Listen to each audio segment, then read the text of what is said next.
Hello everyone, I'm Michael of Rolling the Double 20, and in this video we're not just asking can you beat Fallout 4 with the first weapon you use, the security baton, but can you turn it into a viable weapon? Let's find out.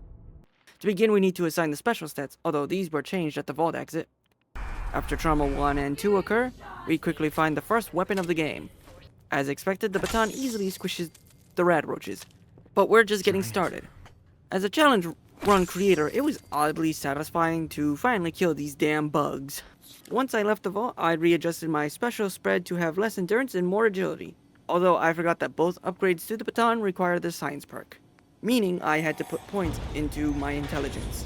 The first thing I did was clear Sanctuary without Codsworth, mostly to get some early XP, as well as get the special book to boost my intelligence. After hitting level 2, I went to go help Preston, and had to dismiss a very good boy in the process. The low-level raiders died in about 2 hits each. Heading inside the museum, I quickly found the rush-down playstyle the most effective. Plus, I am also here to make sure the Minutemen could send me to the Institute. To that end, I finish off the raiders inside, and get Preston talking about the power armor outside. While Gristle here could take a hit, the real question was how this little stick was going to do against the Deathclaw. Unfortunately, I didn't have the medical supplies to fight the giant lizard one-on-one, so I did cheese it a bit, although he could still get me, so it wasn't completely unfair. Killing it makes Preston thankful, and we can start making the Minutemen an actual affection. But first, let's get to Diamond City, by bonking our way through the wasteland. I did take the usual detour of helping out Diamond City security. Even here, the hounds took very little damage from my stick of doom. I was glad to see how weak my weapon was against a real threat. It meant I had a lot of work to do to make this into a viable weapon. Once I was in Diamond City, it turns out the one person who can help us find her son has disappeared while working on a case.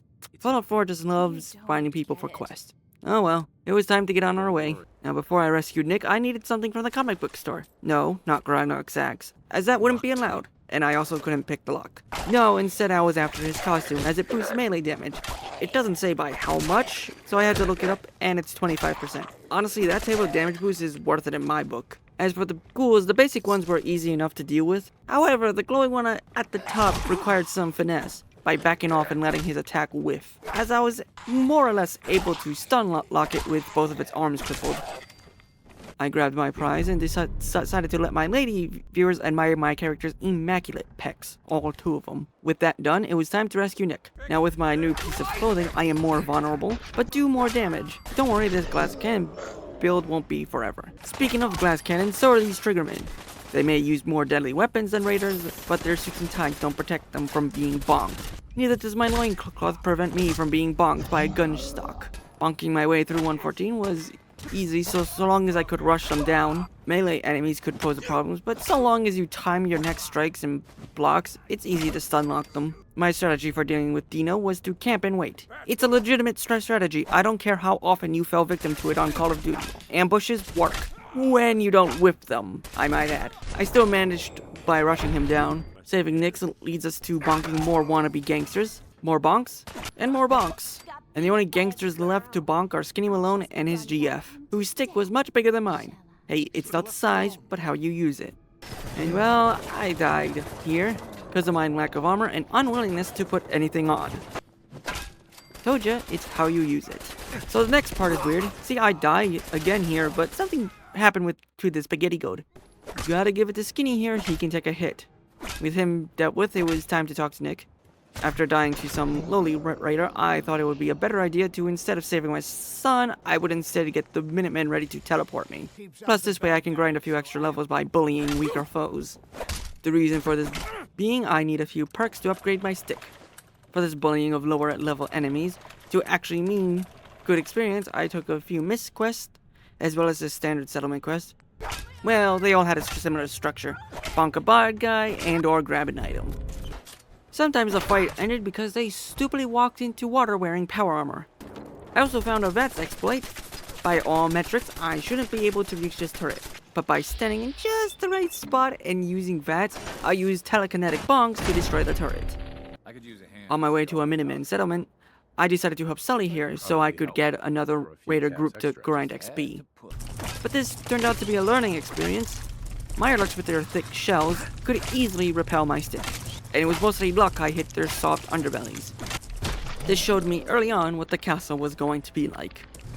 I did get them next time, but only because a legendary didn't spawn, and I was able to back up again most of the time. With that little side quest done, I was able to grab the first of the perks I needed, the first rank of the science perk. Honestly, my biggest threat wasn't the raiders, but my own hubris. Preston does tell me we are now ready to take the castle.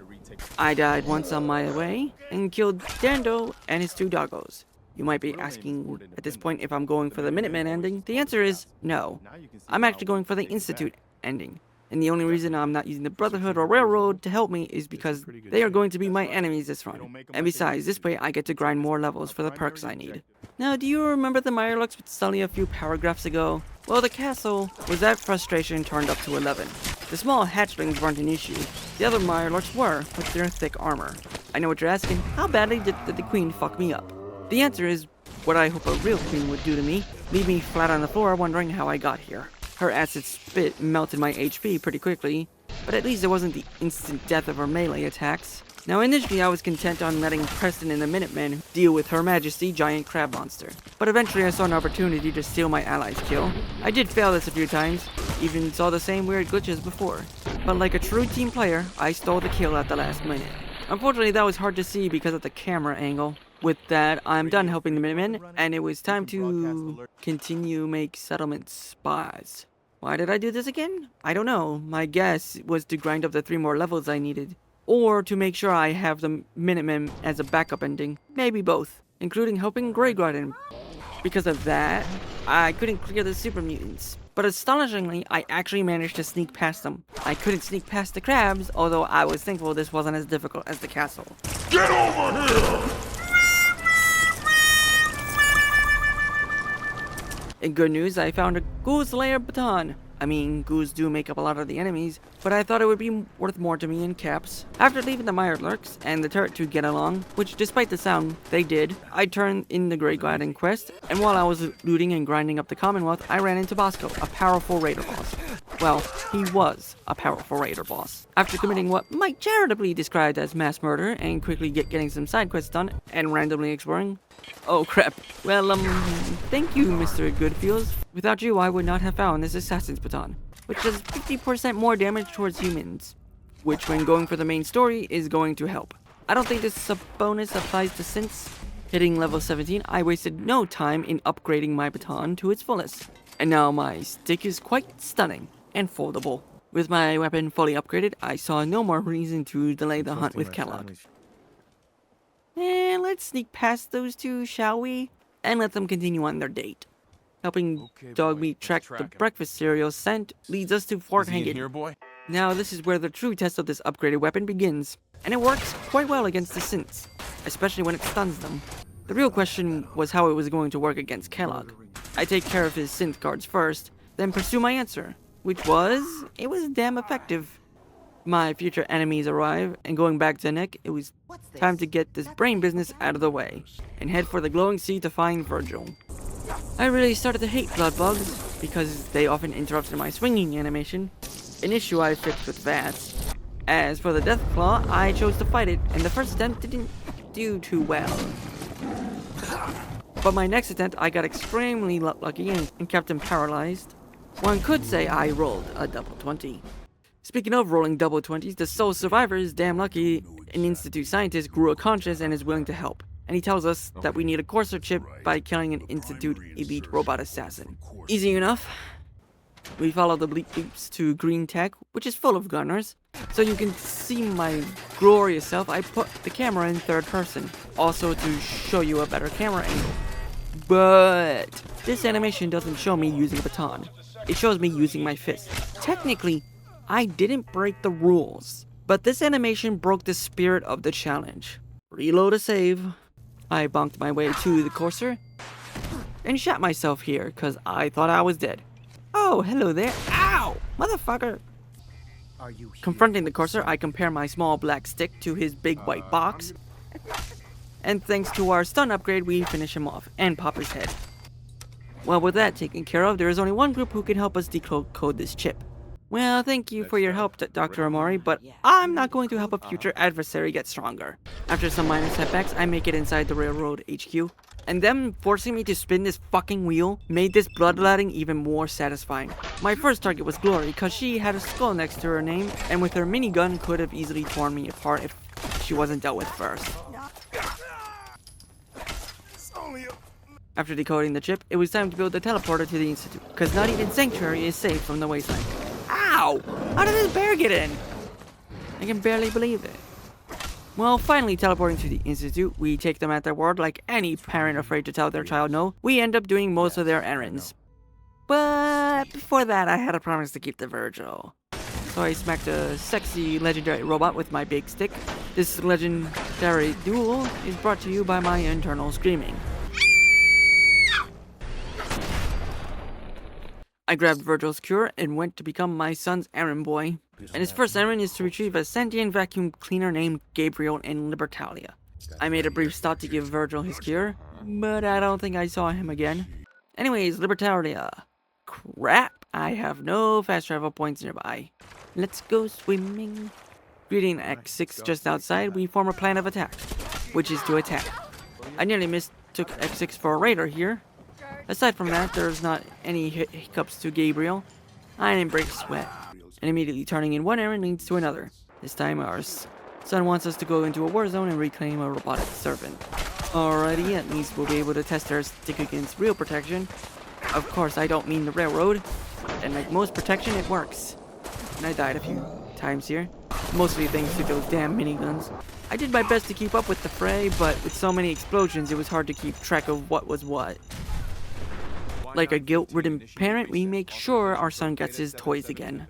After cleaning, we meet our son father on the roof, where he waxes about all the dirt and mold. Then, like most internet babies, heads into the underground basement. The only difference is that this one looks nice. We get an actual fantasy where a meeting couldn't just be a meeting, and are named father's heir to the empire. And even when we are the heir, we are given suicidal errands. After upgrading my armor, a few scientists revolt and take over food production. And like anyone with a small foldable stick, I respond with overwhelming force. I mean, I have to show I'm strong, right? With my dominance asserted, it was time to head to the mass fusion building to retrieve the agitator for father's nuclear ambitions. Well, the good news is that the knights were the only real opposition I had. The bad news is there wasn't much I could do here when restricted with a melee weapon.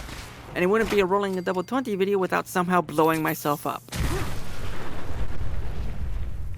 With the MacGuffin in hand, it was time to fight a sentry bot. When he's dead, we then have to deal with his two Assaultron concubines. Walking around the bottom area helps me avoid their deadly lasers and get the final kill. Turning in the agitator leads to father's final errand. There would have been two more, but I already wiped out the railroad earlier. And he wants us to wipe out the Brotherhood. Wait, what? Oh. We have to recruit a scientist first. I kind of forgot about this. No one tell Preston this, please. Also, these guys are weak as hell. Anyways, we get our man, and now we get the Brotherhood. What? No? Fine, I'll play telephone. What's our next task? A meeting. And a meeting that could have been an email. I swear to God, if the next task is scrubbing the toilet, I'm blowing this place up. During the Brotherhood assault, I was a little worried that I wouldn't be able to destroy the generators, a fear that quickly resolved itself. Honestly, this became easier as the synths came in. After all the generators were destroyed, we just had to wait for destroypridwin.exe to be uploaded, and that meant bonking any dumbass who enters our domain. Even Elder Maxine couldn't stop us. We win and watch as the hot air balloon destroys a wannabe dictator. Father congrats us and dies, and that is the end of the game. But that is not the end of the video. There's one more test I wanted to try. Starting out with the drugs I had on hand, I think I landed a good opening. Not gonna lie, Swan was tough, and I led him away from the radiation pool as a way to save my max HP. But thanks to all my perks and armor and Grognak's outfit, I finally put him down in one go.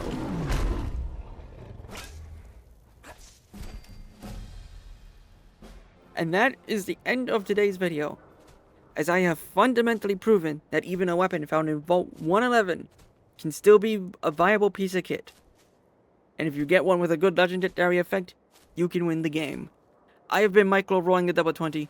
Thank you for watching.